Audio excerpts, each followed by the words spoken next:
నమస్తే, వీధిని స్వాగతం. లక్ష్యం సమాజిద్దాం. ప్రపంచం మొత్తం కూడా కరోనాతో బాధపడుతున్న సందర్భంలో మరి షేర్లింగంపల్లి చంద్రనగర్లో జరిగినటువంటి విషాద ఛాయలు అలుముకుంటే రాష్ట్రాన్ని దిగ్భ్రాంతికి గురి చేసింది. మరి హేమంత్ను మరి వాళ్ళని ఎవరైతే అమ్మాయి ఉన్నదో వాళ్ళందరూ కూడా హత్య చేయడం అనేది దారుణమైన విషయమని ప్రపంచం మొత్తం నెవరపోయింది.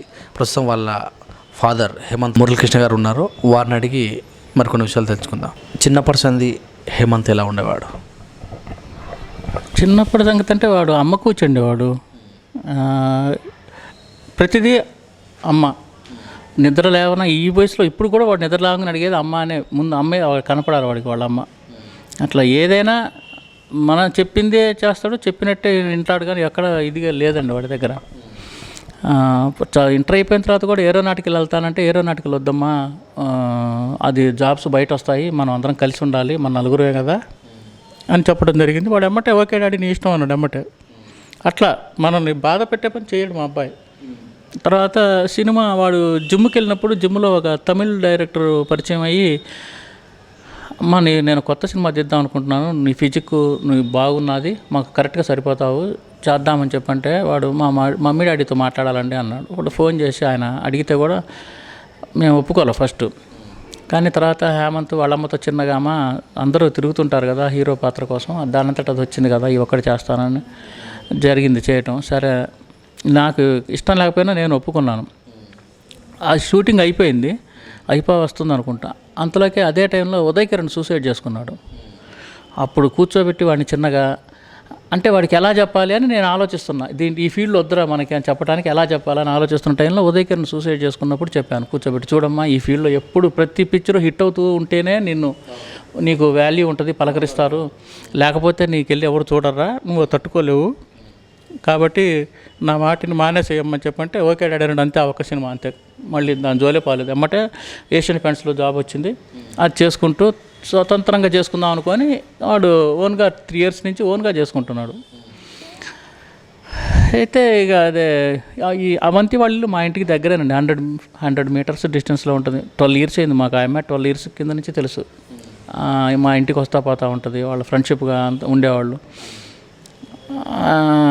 వాళ్ళకి లవ్ ఉన్న సంగతి నాకు తెలియదండి. అయితే 2 years బ్యాక్ మా మిస్సెస్ తోటి చెప్పారంట ఇద్దరు. చెప్తే మా మిస్సెస్ అందంట, లేదమ్మా అది అప్పుడే ప్రణయోళ్ళది కూడా జరిగింది, వినున్నది కదా, అందుకని వద్దమ్మా, అట్లా ముందు మీ మమ్మీ డాడీలను ఒప్పించు, తర్వాత నేను అంకుల్ని ఒప్పించే బాధ్యత నాది. అంకుల్ కూడా ఒప్పుకోడు ఇంటర్ కాస్ట్ మ్యారేజ్లకి, కానీ నేను ఒప్పిస్తాను, నువ్వు అక్కడ ఒప్పించమ్మా అని చెప్తే సరేనన్నారు. వెయిట్ చేసే టైంలో ఒప్పించడానికి ప్రయత్నం చేసే టైంలో మా అబ్బాయి లక్ష్మారెడ్డికి ఫోన్ చేయడం జరిగిందంటండి. అంకుల్ నేను అవంతి లవ్ చేసుకుంటున్నా, మ్యారేజ్ చేసుకుంటాం, మీరు చెయ్యండి అని అడిగాడంట. ఆఫీస్కి రమ్మ మాట్లాడదామని చెప్పి అన్నాడంట. అంతలోకే కాసేపటికి వాళ్ళ మేనల్లుడు రంజిత్ రెడ్డి ఫోన్ చేసి తిట్టాడంటండి, బూతులు తిట్టాడంట, అన్ని బెదిరించాడంట. ఆ తర్వాత ఈ అమ్మాయిని హౌస్ అరెస్ట్ చేశారండి. 7 నెలల 6 రోజులు అంటే జూన్ 24వ తారీఖు అమ్మాయి ఇంట్లోంచి బయటకు వచ్చే రోజుకి 7 నెలల 6 రోజులు కన్నబిడ్డని హౌస్ అరెస్ట్ చేశారండి. ఇంకా అమ్మాయికి సంబంధాలు చూస్తుంటే తప్పదు, నాకు పెళ్లి చేస్తారు అమ్మ. ఈ 7 నెలలు ఆ అమ్మాయి వాళ్ళని ఒప్పించడానికే ప్రయత్నం చేసింది. వాళ్ళు ఏమాత్రం ఆ అమ్మాయిని కనికరించకుండా, అసలు కనీసం ఎవరితోటి మాట్లాడకుండా, పిల్లగాడు ఎలాంటి వాడో తెలుసుకోకుండా చేస్తారు పెళ్ళని భయపడి అమ్మాయి ఇంట్లోంచి బయటికి రావడం జరిగిందంటండి. నాకు అదే రోజు సాయంత్రం పోలీస్ స్టేషన్ నుంచి ఫోన్ వచ్చిందాక తెలియదండి నాకు. ఇంకా తర్వాత సర్టిఫికెట్ వచ్చిన తర్వాత పిల్లలు ఎమ్మటే సజ్జనార్ సార్ని కలవటం, అది మంచి పని ఒకటి చేశారండి వాళ్ళు. సార్ని కలవటం, ఆయన ఏం భయం లేదని చెప్పటం, చందానగర్ పిఎస్కు ఫోన్ చేసి ఇద్దరు మేజర్లు పెళ్ళయింది, సర్టిఫికెట్ వచ్చింది, వస్తారు మీ దగ్గరికి, ఇద్దరు పేరెంట్స్ని పిలిచి కౌన్సిలింగ్ ఇచ్చి అమ్మాయికి తల్లిదండ్రులు కావాలంటే అటు పంపండి, భర్త కావాలంటే ఇటు పంపించేసి ఫైల్ క్లోజ్ చేయండి అని చెప్పారు సార్. అదే జరిగిందండి. ఆ రోజు స్టేషన్ కాడికి వాళ్ళు 50-60 మంది వచ్చారు వాళ్ళు. కానీ సరే బంధువర్గం లోకల్ వాళ్ళు ఇక్కడ ఉన్నవాళ్ళు కాబట్టి చుట్టాలు బంధువులు అందరూ అనుకున్నాం కానండి, వేరేగా అనుకోలేదు మేము. ఆ అమ్మాయిని కనీసం 3 hours ఇచ్చారండి కౌన్సిలింగ్ స్టేషన్లో. మేము ఒకళ్ళిద్దరం లోపలికి వెళ్తుంటేనేమో కరోనా ఉంది బయటకు రండి అన్నారు. వాళ్ళు 30 మంది ఒక్కసారి లోపలికి వెళ్తే వెల్కమ్ అన్నారు సిఐ గారు, ఎస్ఐ గారు. ఆ రోజు లోపలికి తీసుకున్నారు, 3 గంటలు మాట్లాడారు. అమ్మాయిని ఒప్పుకోలేదు. సిఐ గారు కూడా ఏమో అంత బతికించను, తల్లిదండ్రుల మట్టి వెళ్ళొచ్చు కదా అని అన్నాడండి. సిఏ గారు అమ్మాయిని ఆడపిల్లని అనాల్సిన అవసరం ఏంటంటే ఆయన మెల్లకుండా కూర్చోవాలి, ఎటంటే అటు పంపించాలి. మళ్ళీ ఈ లోపల ఇటు జరుగుతూనే హేమంత్ మా అబ్బాయి అక్కడ పక్కన ఉంటే హేమంత్కి వెళ్ళి కూడా చూసి కానీ అది అయినాక చూస్తాను ఈ సంగతి అని కూడా అన్నాడంటండి. అంటే ఆ అమ్మాయి కనుక నాకు తల్లిదండ్రులే కావాలి అని భయపడో వాళ్ళకి ఏదైనా టెంప్ట్ అయ్యో ఆ అమ్మాయి కనుక చెబితే ఇంకా మా అబ్బాయిని పోలీసులే దూరం చేసేవాళ్ళు ఏమోనండి. ఇవాళ లక్ష్మారెడ్డి చంపాడు, ఆ రోజు పోలీసులే ఏదో కేసు పెట్టి వాడిని లోపలేసి మాకు దూరం చేసేవాళ్ళని అనుకుంటున్నా సార్ నేను. ఆల్రెడీ అన్నాడు వాడిని, ఉరిమి చూశాడు ఆయనకి వెళ్ళి, ఇది కానీ నీ సంగతి తెలుస్తానని. ఈ 4 రోజులు టార్చర్ పెట్టినప్పుడు కూడా సార్ ఎస్ఐ శ్యాంప్రసాద్ గారని ఆయన నన్ను ఎన్ని మాట్లాడినాడంటే అన్ని మాట్లాడినాడండి. నేను ఫాల్తు నా కొడక అని కూడా అన్నాడండి. ఫాల్తు నా కొడక నన్ను ఎందుకు అనడం నాకు ఇప్పటికీ అర్థం కావట్లేదండి, ఇప్పటికి కూడా అర్థం కావట్లేదు. ఇంకా తర్వాత అప్పుడు మేము కూడా సత్యనాథ్ సార్ దగ్గరికి వెళ్ళటం జరిగింది. అట్లా కౌన్సిలింగ్ అయిపోయిందండి. అమ్మాయిని అబ్బాయిని మాకు ఇచ్చారు, ఇంటికి తీసుకొని వచ్చాము. ఆ రోజు వస్తానే మాకు థ్రెట్ ఉంటుందని చెప్పి ఈ అమ్మాయి 8 మంది పేర్లు పెట్టింది, 8-9 మంది పేర్లు పెట్టి వీళ్ళతో మాకు థ్రెట్ ఉంటుంది మా ఫ్యామిలీకి అని రక్షణ ఇవ్వాలి మీరు అని అమ్మాయి ఆ రోజు లెటర్ పెట్టింది అవంతి. ఏదైతే ఆ రోజు కౌన్సిలింగ్ ఇచ్చిన రోజే ఆ పేర్లు ఏవైతే ఉన్నాయో వాళ్ళందరూ ఈరోజు లోపల ఉన్నారు సార్.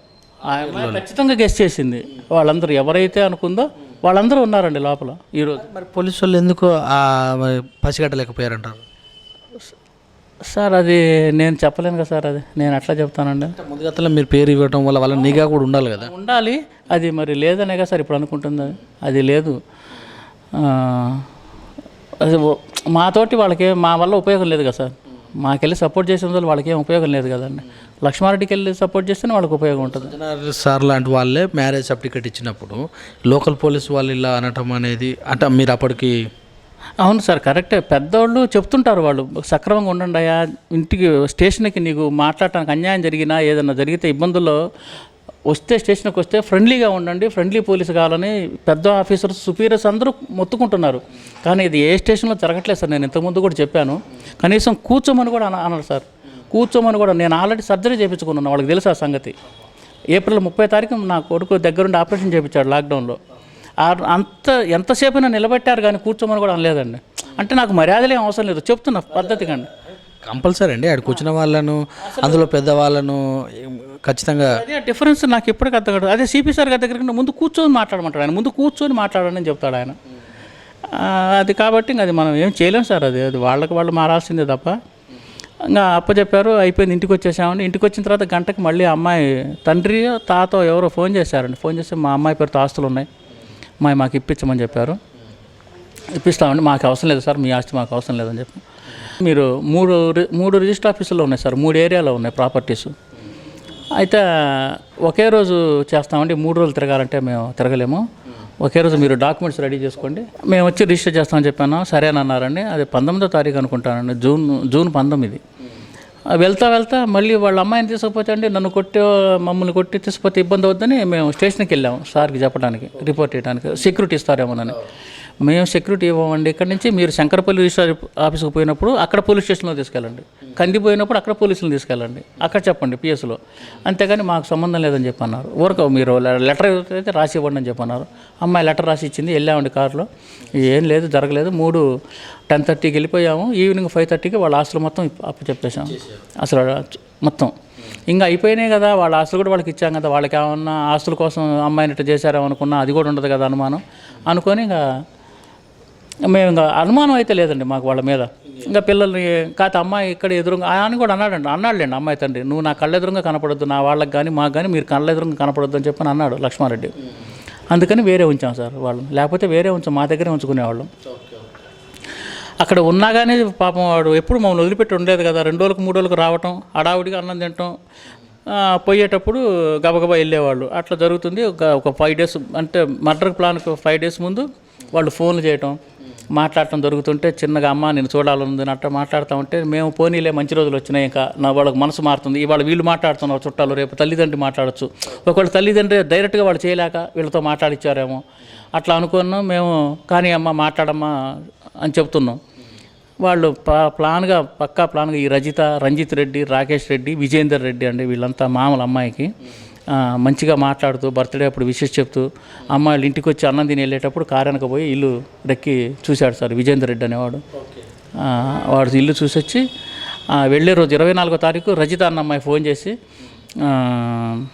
12ంటికి ఫోన్ చేసి, అమ్మ అవంతి నిన్ను కలవాలా చూడాలన్నారని చెప్పంటే, వదిన ఇవాళ కాదు రేపు కలుద్దామని చెప్పంటే, ఏం బయటికి వెళ్తున్నారా ఏమైనా పని ఉందంటే, లేదు ఇంట్లోనే ఉంటామంది. సరే అన్నారు. ఇంట్లోనే ఉంటారని కన్ఫర్మ్ చేసుకున్నాక 2 గంటలకు మొత్తం 3 కార్లు వేసుకుని 10 మంది వెళ్ళారండి.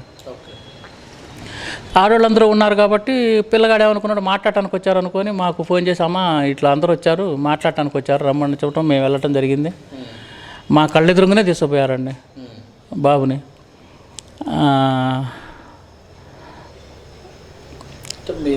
మీరిద్దరు అక్కడ వెళ్ళేలోపు జస్ట్ ఇంకొక టర్నింగ్ తిరుగుతున్నామనగా ఇల్లు వస్తుందనగా డివైడర్ ఉందండి, మేము ఇటు పక్కన అటు పక్క కారులో వెళ్తున్నాడు. మా బాబు డాడీ డాడీ అని 2 సార్లు పిలిచాడు. వాడు చెయ్యి లాగటం మేము ఆవే బండి పిలవంగానే ఆగి. ఇప్పుడు మనిషి కనపడిపోయిన గొంతు తెలుసు కదండి వాడు. ఆ చెయ్యి లాగటం చూసాము మేము. ఎమ్మటే యూటర్న్ తీసుకొని కారు వెనక పడ్డాము. మా వల్ల కాలేదు, దాన్ని క్రాస్ చేయలేకపోయాం. అంటే ఎక్కడికి వాళ్ళ ఇంటికి తీసుకుపోతారు అనుకురా, మీరు ఏమనుకురా సందర్భంలో? వాళ్ళు మాట్లాడటానికి తీసుకుపోయే వాళ్ళు అయితే మమ్మల్ని ఆపి, రండి అమ్మ ఇంటికి వెళ్తున్నాం రండి మాట్లాడటానికి అని చెప్తారు కదా సార్. ఆపకుండా పోవాల్సిన పనే ఉంది. ఆపకుండా పోవటం, లెఫ్ట్ పోకుండా రైట్కి వెళ్ళిపోవటం, విప్రోకి వెళ్ళి ఇటు వెళ్ళటం. మేము వాళ్ళని గిడితే వెళ్ళి కైరో ఇంటర్నేషనల్ స్కూల్ దాకా వెళ్ళాం సార్. అక్కడికి వెళ్ళినాక డౌట్ వచ్చి 100కి ఫోన్ చేయడం జరిగింది. వాళ్ళు అక్కడే ఉండమని చెప్పి 40 నిమిషాలకు వచ్చారండి. వెళితే మళ్ళీ మాది తప్పవద్దని చెప్పని అక్కడే వెయిట్ చేయడం. దానివల్ల మేము వెళ్ళేటప్పటికే పాప రోడ్డు మీద ఉరుకుతుంది, ఆ అబ్బాయిని అప్పటికే ఎత్తకపోయారంట. ఈ వచ్చిన వాళ్ళు కూడా మమ్మల్ని ఫోన్ నంబర్లు అడ్రస్సులు ఇవ్వడగటమే సరిపోయింది కానండి, ఎటు పోయింది కారు అని ఎవరిని అడగటం కానీ వెళ్ళటం కానీ జరగలేదు సార్. అది కూడా చాలా. ఏ సమయంలో అది? సెప్టెంబర్ 24 మధ్యాహ్నం 3:30 అవుద్దండి. 3:30 ఆ టైంలో. మీరు అక్కడికి వెళ్ళేసరికి ఎంత సమయం పట్టింది? ఎక్కడికండి? మా ఇంటికాడ నుంచా? మొత్తం మాకు 2:30 కల్లా మేము ఇంట్లోంచి బయలుదేరాం. 3:30 అక్కడ వెయిట్ చేయటం అదంతా 40 నిమిషాలు కలుపుకొని మేము అక్కడికి వెళ్ళిపోయాం. 3:30, 4 వెళ్ళిపోయాం అక్కడికి. ఇంక మేము వెళ్ళిపోయిన తర్వాత ఈ రాకేష్ రెడ్డి, రంజిత్ రెడ్డి వాళ్ళు వెళ్ళిపోయారు. అక్కడ రాకేష్ రెడ్డి అనేవాడు, ఏమో 1 గంట కనపడకపోతేనే అల్లాడిపోతున్నావే, మా మిసెస్ ఏడుస్తుంటే పిల్లల్ని ఏం చేసావు, 1 గంట కనపడకపోతేనే ఏడుస్తున్నావే, 4 నెలలు అయింది మా అమ్మాయిని తీసుకెళ్ళి, అప్పుడే నా ముందు ఉంది చూద్దుగానని చెప్పని బూతులు మాట్లాడాడు సార్ వాడు రాకేష్ రెడ్డి ఆ రోజే. ఇంకా మేము అక్కడి నుంచి గచ్చిబౌలి పిఎస్కి వెళ్ళాము. అక్కడ సిఐ గారు ఆర్ శ్రీనివాసరావు గారు ఉన్నారు. ఎమ్మటే ఆయన స్పందించడం జరిగింది. ఎమ్మటే వాడు దొరికినట్టు తీసుకొచ్చారు సార్. చాలా వర్క్ చేశాడు ఆయన ఆ రోజు. అది ఇంకా సాయంత్రానికైనా కొట్టి తీసుకొస్తారు, కొట్టి ఎక్కడో వదిలిపెడతారు అనుకున్నాం కానండి, ఇలా జరుగుతుందని ఊహించలేదు సార్. ఈ మొత్తం మీద పరిగణిస్తే మీకు ఏమనిపించింది? మొత్తం అనిపించేది సార్, కానీ చాలా దారుణంగా ప్రవర్తించారు, చాలా నీచంగా ఆలోచించారు వాళ్ళు. వీళ్ళు ఎక్కడి నుంచో వచ్చారులే, వీళ్ళు 3 4 కదా, వీళ్ళు ఏం చేస్తారు మనల్ని, మన దగ్గర డబ్బులు ఉన్నాయి కదా నా అహంకారం క్లియర్గా కనపడుతుంది సార్. లేకపోతే ఒక్కసారి కూడా మాట్లాడటానికి ప్రయత్నించలేదు మాతోటి. లేదు, అమ్మాయిని లాక్డౌన్ పెట్టుకున్నప్పుడు ఇంట్లో అవసరం చేసినప్పుడైనా మాకు వార్నింగ్ అనే ఇచ్చిన, జాగ్రత్త మీ అబ్బాయిని మీరని వార్నింగ్ ఇచ్చినా కూడా మేము పక్కకి వెళ్ళిపోయేవాళ్ళం. మా అబ్బాయిని మేము బతిలాడుకుని మేము కాపాడుకునేవాళ్ళం అండి. వాళ్ళు అవన్నీ ఏం చేయకుండా కనీసం అంటే మాతో మాట్లాడటానికి కూడా ప్రెస్టేజ్ ఫీల్ అయ్యారు వాళ్ళు. ఆయన పుట్టుకోటేశ్వరుడేం కాదు సార్ లక్ష్మారెడ్డి కూడా. ఆయన కంప్లీట్ మైనస్ స్టేజ్ నుంచి కష్టపడ్డాడు, ఎట్లా సంపాదించుకొని ఎదిగిన వ్యక్తే. కానీ అతను అంత దూరం బ్రాడ్గా ఆలోచించలేకపోయాడు. మెయిన్ భార్య కూడా అండి. ఎక్కడైనా భర్త క్రూయల్గా ఆలోచిస్తే భార్య సముద్రించి చెప్పుకోవచ్చు. ఇక్కడ ఇద్దరు క్రూయల్గా ఆలోచించారు. దానికి తోటి రంజిత్ రెడ్డి, రాకేష్ రెడ్డి అండి. కానీ సార్ వీళ్ళు మటుకు రంజిత్ రెడ్డి, రాకేష్ రెడ్డి, రజిత, యుగేందర్ రెడ్డి, లక్ష్మారెడ్డి, అర్చన, వీళ్ళ 5 ఖచ్చితంగా విజయేందర్ రెడ్డితో సహా ఖచ్చితంగా వీళ్ళకి మటుకు శిక్ష పడాలి సార్. ఖచ్చితంగా వాళ్ళు తప్పించుకోవడానికి వీలేదు. ఎందుకంటే వాళ్ళు A8, A9, A6 దాకా పడవచ్చు శిక్షలు, వీళ్ళకి తక్కువ పడవచ్చు అని అంటున్నారు. కానీ వీళ్ళు A8, A9, A10 అండి. రంజిత్ రెడ్డి, రాకేష్ రెడ్డి, రజిత సూత్రధారులు వీళ్ళు కూడా 100% మొత్తం వాళ్ళు ఉన్నారు దగ్గర. నమ్మించి బయటికి తీసుకొచ్చింది కూడా వీళ్ళేనండి. వాళ్ళు కూడా ఖచ్చితంగా ఉండాలండి దాంట్లో. సజ్జనార్ గారి మీద అయితే మాకు 100కి 100% నమ్మకం ఉందండి. ఆయన ఖచ్చితంగా చేస్తారని నమ్మకం ఉంది, జరుగుతున్నది కూడా అలాగే. ఏం మిగిలింది అనిపిస్తుంది ఇప్పుడు ఇంత జరిగినా కూడా? ఏం మిగిలిందండి, మేము ఏడుస్తున్నాము. వాళ్ళ అమ్మాయిని కూతుర్ని ముండమోపించారు వాళ్ళు జైల్లో ఏడుస్తున్నారో మళ్ళీ బయటకు వస్తామనే ధీమాతో ఉన్నారో తెలియదండి. ఎవరు సుఖంగా లేరు కదా సార్, ఎవరు సుఖంగా లేరు. మిమ్మల్ని ఫాల్తుగా అనే విషయంలో ఎక్కడ అసలు ఆ మాట అంత అర్థం ఏమొచ్చిందంటారు అక్కడ? అదే నాకు అర్థం కాలేదు సార్. మామూలుగా వాళ్ళు రమ్మన్నప్పుడల్లా వెళ్తూనే ఉన్నా స్టేషన్కి. అంటే అబ్బాయి అమ్మాయిలు అప్స్కాండ్లో ఉన్నప్పుడు స్టేషన్ నుంచి ఫోన్ రాగానే వెళ్తూనే ఉన్నా నేను. కానీ ఆ మాట ఎందుకు అనాల్సి వచ్చిందో నేను ఏదైనా అట్లా కాదు, నన్ను వివరించి చెబుదామని మాకు తెలవదండి. ఇట్లా చెప్తుంటే నీతి కథలు చెప్పాకు, నువ్వు ఈ కథలు చెప్పాకు నాకు, ఇదే మాట అండి అన్నది. అంటే మీ అబ్బాయి అమ్మాయిని ప్రేమించడం వలన మీరు ఫాల్తుగా అనుకోవచ్చు ఇక్కడ. మరి ఆయన ఉద్దేశం అంతే కదండి. లేదు మాకు తెలిసి మేమే చేపించాము అని కానీ, లేకపోతే అబ్బాయి వాళ్ళు ఇప్పుడు ఎక్కడున్నా కూడా తెలిసి మేము చెప్పట్లేదని కానీ. నేను ఇప్పుడు భయపడట్లేదు సార్ నేను. ఎందుకంటే పోలీసులు ఏమైనా మళ్ళీ నేను ఇట్లా వాళ్ళ గురించి మాట్లాడితే రేపు నన్ను ఏమైనా చేస్తారని భయలేదు. ఎందుకంటే నా కొడుకు పోయిన తర్వాత నా జీవితం ఏమైపోయినా పర్వాలేదు, నాకు అసలు ఆ భయమే లేదు. నాకు కావాల్సింది ఇప్పుడు వాళ్ళకి శిక్ష పడాలి, అది నా కళ్ళతో చూడాలి. ఆ తర్వాత మేము ఏం చేస్తాము, ఎక్కడ ఉంటామా పోతాం అనేది తర్వాత సంగతి అండి. ఇప్పుడు వాళ్ళు ఏం చేసినా నాకేం భయం అయితే లేదు సార్. నాకు ఎంత ఉంటుంది వయసు మీ అబ్బాయికి? 28 అండి. నిన్న జూలై 12కి 27 నుండి 28 వచ్చింది. అయితే మీతోటి సరదాగా ఉండేవాడా? తక్కువ సేపు అయినా నాతోటి సరదాగా ఉంటాడు సార్, చాలా సరదాగానే ఉంటాడు వాడు. ఎప్పుడు అందరితోటి సరదాగానే ఉంటాడు, ఎప్పుడు నవ్వుతానే ఉంటాడు వాడు, ఎప్పుడు నవ్వుతానే ఉంటాడు. ఈ దారుణమైన క్షణాలను మీకైనా ఎప్పుడైనా అనిపించింది అసలు? అసలు సార్ ఇలాంటిది జరుగుతుంది అనుకుంటే నేను ఖచ్చితంగా 10 మంది పెద్ద మనుషులను తీసుకొని లక్ష్మారెడ్డి ఇంటికి పోయి, బాబు వాళ్ళు చేసుకున్నాక నాకు తెలిసింది కాబట్టి యాక్సెప్ట్ చేశా. ముందైతే నేను కూడా ఒప్పుకునేవాడు కాదు, కానీ ఇప్పుడు చేసుకున్నారు. నీకు ఇష్టం లేదంటే మీకు ఇష్టం లేదంటే చెప్పేసి అని చెప్పని అమ్మాయిని అబ్బాయిని బతిలాడుకొని, ఇప్పుడు అబ్బాయిని సినిమాలు పోతానప్పుడు ఆ ఉదాహరణ చెప్పి నేను ఎట్లా ఆపుకున్నానో అలాగే బతిలాడుకొని డైవర్స్ ఇప్పించి వాళ్ళ అమ్మాయిని వాళ్ళకి ఇచ్చి నా కొడుకు నేను తీసుకుపోయేవాడిని. పెళ్ళి ఇప్పుడు 3 నెలలు అయిందా? జూన్ 10 అండి. మీతోటి అంటే పెళ్ళి అయినాక మీరు బయటకు పంపించారా? అమ్మాయి ఇక్కడ వద్దు అమ్మాయ ఉండలేము మేము, ఎదురుగానే కదా కనపడితే మళ్ళీ రెచ్చగొట్టినట్టు ఉంటుంది, నాన్న కూడా నా కళ్ళకి కనపడొద్దు, నా వాళ్ళకు కూడా ఎవరికి కనపడద్దు అని అన్నాడు. అందుకని దూరంగానే ఉంటామంటే అప్పుడు ఇల్లు తీసుకొని వేరే ఉంచాం. దూరంగానే ఉన్నారు కదా, వాళ్ళు చెప్పిన ప్రకారం కూడా దూరంగానే ఉన్నారండి. 28 సంవత్సరాల కొడుకు, అది ఎప్పుడు ఎమ్మటి ఉండే వ్యక్తి, అసలు ఎలా జీర్ణించుకుంటున్నారు ఇది? ఏం చెప్పడానికి కూడా ఏం లేదు సార్, ఎలా చెప్పను నేను అసలు.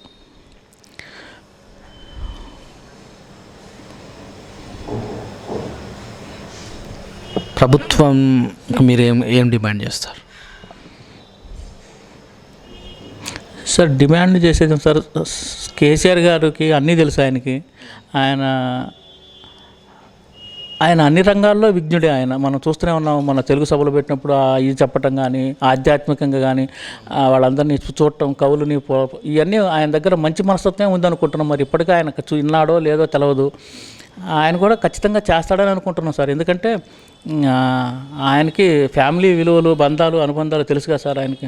ఆయనకి ఆ కడుపు కోత, బాధ అనేది ఇప్పుడు మొన్న మనవడు కాల్జారి కింద పడితే ఉరుకుతా హాస్పిటల్కి వెళ్ళారు కదా సార్.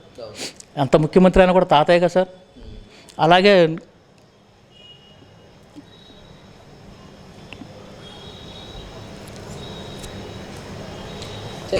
శిక్ష అని చెప్తున్నారు కదా, మీ నోటితో ఎలాంటి శిక్ష అయితే మీకు అంటే సంతృప్తి కలిగే అవకాశం ఉంది, ఒకవేళ శాంతించే అవకాశం ఉంటుంది?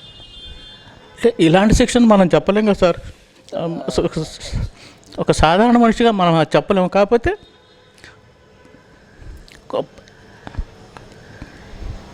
సమాజంలో ఒక పరివర్తన రావాలని కోరుకుంటున్నాం. జనరల్గా ఏదైనా ఒక మహిళను చేస్తే మన కాల్ చేసినటువంటి సిచ్యువేషన్లు ఉన్నాయి. మరి ఇలాంటి సిచ్యువేషన్లు ఎదురుగా వచ్చి చంపేసిన వాళ్ళపైన ఎలాంటి చట్టం తీసుకొస్తే బాగుంటుంది అనిపిస్తుంది? అవన్నీ తెలవు సార్ నాకు చట్టాలు అయ్యి. కాకపోతే రెండో వాడు ఆ పని చేయకుండా భయపడేటట్టుగా చేస్తే సంతోషపడతాను సార్. ఈ యొక్క మర్డర్ సిచ్యువేషన్ చూస్తే మీ హోదాకు తగ్గట్టు లేదనే ఆలోచన ఉందా? ఏంటండి అంటే ఇప్పుడు ఈ సేమ్గా చూసుకుంటే మీరంతా కూడా ఓపెన్ కేటగిరీ కిందకి వస్తారు జనరల్గా, ఓసీలే. అంటే ఈ ఇద్దరు ఇంత తారతమ్యం ఎలా అనిపిస్తుంది అంటే ఏం లేదు సార్, ఇక్కడ ఫైనాన్షియల్గా మేము ఆయనకంటే తక్కువ అంతే. అట్లాగని మేము తినడానికి ఉండటానికి లేని వాళ్ళం కాదండి. మేము హ్యాపీగా ఉన్నాం, చాలా పర్ఫెక్ట్గా హ్యాపీగా ఉన్నాం మేము. మాకు దేనికి కొరత ఏం లేదు మాకు. మీరు ఏం చేస్తుండే వాళ్ళు? నేను రియల్ ఎస్టేట్ అండి మొదటి నుంచి కూడా. ఇక్కడికి వచ్చిన కాడ నుంచి. ఎన్ని సంవత్సరాలతో హైదరాబాద్కి వచ్చి? 15 years అబోవ్ అయింది సార్. 15 years అబోవ్ అయింది. 12 ఇయర్స్ అయింది సార్ నేను ఇంట్లో ఉండబట్టి. 12 ఇయర్స్ నుంచి మేము ఎలాంటి వాళ్ళం ఈ కాలనీలో అందరికీ తెలుసాను. ఒకప్పుడు అమ్మాయిలు పెంచాలంటే ఒక ప్రాబ్లం ఉంది, ఇప్పుడు అబ్బాయిలు పెంచాలంటే ప్రాబ్లమే అనిపిస్తుంది ఈ సంఘటనలు చూస్తుంటే. దీన్ని బట్టి మీ తల్లిదండ్రులకి ఏం చెప్తారు? ఖచ్చితంగా గమనించాల్సిందే సార్. ఎందుకంటే ఇట్లా పోగొట్టుకొని బాధపడే కంటే ఈ అబ్బాయి ఏం చేస్తున్నాడు, ఎక్కడికి వెళ్తున్నాడు, ఇట్లాంటి ప్రేమలో పెళ్ళిళ్ళు వద్దు నాయన అట్లా చెప్పుకోవటమే బెస్ట్ అండి. తర్వాత ఇంత బాధపడే కంటే చెప్పుకుంటా చేయటమే బెటర్.